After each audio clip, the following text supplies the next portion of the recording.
Business categorisation. इस section में हम ये जानेंगे कि आपका बिजनेस किन कैटेगरीज के तहत आता है। यहाँ आप अपने बिजनेस को 4 मुख्य भागों में कैटेगराइज कर सकते हैं। Business category. इस सेक्शन में आप अपने प्रोडक्ट सर्विस के मुताबिक उसका कोर या अम्ब्रेला बिजनेस कैटेगरी सेलेक्ट कर सकते हैं। मिसाल के तौर पर, अगर आपका प्रोडक्ट किसी और प्रोडक्ट का रॉ मटेरियल या कंपोनेंट है, जैसे अगर आप कॉपर वायर बेच रहे हैं जो इंटीग्रेटेड सर्किट बोर्ड्स में इस्तेमाल होगा, तो आपका business components and raw materials की कैटेगरीज में आता है। अगर आप प्रोसेस्ड या मैन्युफैक्चर्ड प्रोडक्ट जैसे कि स्किन केयर मॉइस्चराइजर्स बेच रहे हैं, तो आपका बिजनेस मैन्युफैक्चर्ड गुड्स की कैटेगरी में आता है। अगर आप कोई ऑफलाइन सर्विस प्रोवाइड करते हैं, तो आपका बिजनेस सर्विस कैटेगरी में आता है। मसलन आप door to door house cleaning service provide करते हैं। बेशक इसकी बुकिंग ऑनलाइन होती हो, पर चूंकि जो सर्विस प्रोवाइड की जा रही है वो ऑफलाइन है, इसलिए आपका बिजनेस सर्विस कैटेगरी में आएगा। अगर आपकी सर्विस या प्रोडक्ट मूलतः डिजिटल ओनली है, जैसे एक लेंडिंग ऐप या गेमिंग ऐप, तो आपका business digital only product and service की कैटेगरी में आएगा। ध्यान रहे, यहां आप सिर्फ एक ही बिजनेस कैटेगरी चुन सकते हैं, इसलिए वही ऑप्शन चुनिए जो आपके हिसाब से आपके कोर बिजनेस को सबसे बेहतर डिस्क्राइब करता है।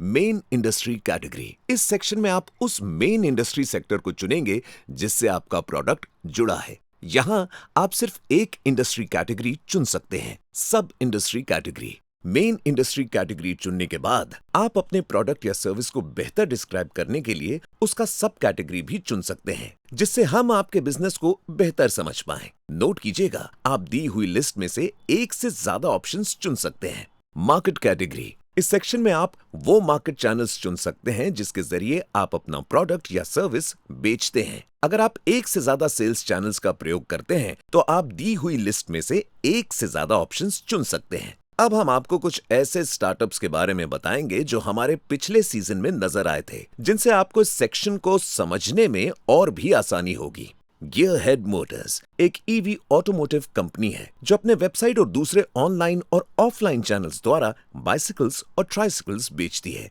ये अपने प्रोडक्ट्स दूसरे बिजनेसेस और गवर्नमेंट सेक्टर को भी बेचते हैं। तो गियरहेड मोटर्स की बिजनेस कैटेगरी हुई manufactured goods. Main industry category होगी ऑटोमोटिव एंड मोबिलिटी। सब इंडस्ट्री कैटेगरीज होगी ईवी, शॉर्ट डिस्टेंस यूसेज और first mile last mile connectivity, 2 wheeler और 3 व्हीलर। और मार्केट कैटेगरीज होंगी D2C, B2C, B2B, B2G। T-fit एक sugar free brood ice tea brand है जो अपने प्रोडक्ट्स अपने वेबसाइट और अन्य ऑनलाइन और ऑफलाइन चैनल्स द्वारा बेचता है। तो टी-फिट की बिजनेस कैटेगरी होगी manufactured goods. Main industry category होगी FMCG।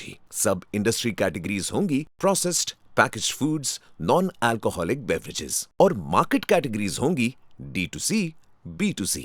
सिंपली सैलेड एक क्लाउड किचन है जो तरह तरह के सैलेड्स और सूप्स बेचता है। वो अपने प्रोडक्ट्स अपने वेबसाइट और जोमेटो और स्विगी जैसी डिलीवरी सर्विसेज के जरिए अपने प्रोडक्ट्स अपने कस्टमर्स तक पहुंचाते हैं। तो सिंपली सैलेड बिजनेस कैटेगरी होगी सर्विस। मेन इंडस्ट्री कैटेगरी होगी फूड एंड बेवरेज। सब इंडस्ट्री कैटेगरी होगी क्लाउड किचन। और मार्केट कैटेगरीज होंगी D2C, B2C। ब्रूमीज एक ऑनलाइन एप्लीकेशन और वेबसाइट है जो अपने कस्टमर्स को मंथली सब्सक्रिप्शन के बदले ट्रेन्ड और स्किल्ड डोमेस्टिक वर्कर्स प्रोवाइड करता है। तो ब्रूमीज की बिजनेस कैटेगरी होगी सर्विस। मेन इंडस्ट्री कैटेगरी होगी मार्केट प्लेस एग्रीगेट।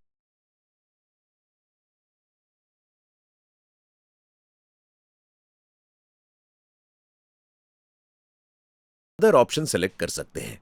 और अगर आपका बिजनेस भी ब्रूमीज जैसा हो, तो रिमार्क सेक्शन में हाउसकीपिंग सर्विसेज स्पेसिफाई कर सकते हैं। और अंत में ब्रूमीज की मार्केट कैटेगरी होगी D2C।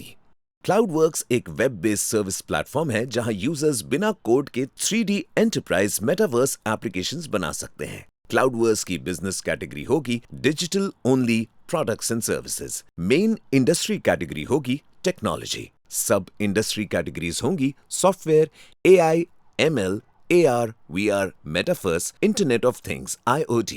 और मार्केट कैटेगरी होगी B2B। OLL एक ऑनलाइन लाइव लर्निंग प्लेटफॉर्म है जो बच्चों को उनकी अपनी लोकल भाषा में न्यू एज स्किल्स सिखाता है। स्टूडेंट्स OLL की वेबसाइट के जरिए भी क्लासेस ले सकते हैं या फिर OLL स्कूल्स के साथ टाई अप करके भी अपनी क्लासेस स्टूडेंट्स के लिए कंडक्ट करवा सकते हैं। OLL की बिजनेस कैटेगरी होगी digital only products and service, main industry category होगी एजुकेशन, सब इंडस्ट्री कैटेगरी होगी स्किल ट्रेनिंग और मार्केट कैटेगरी होगी D2C, B2B2C।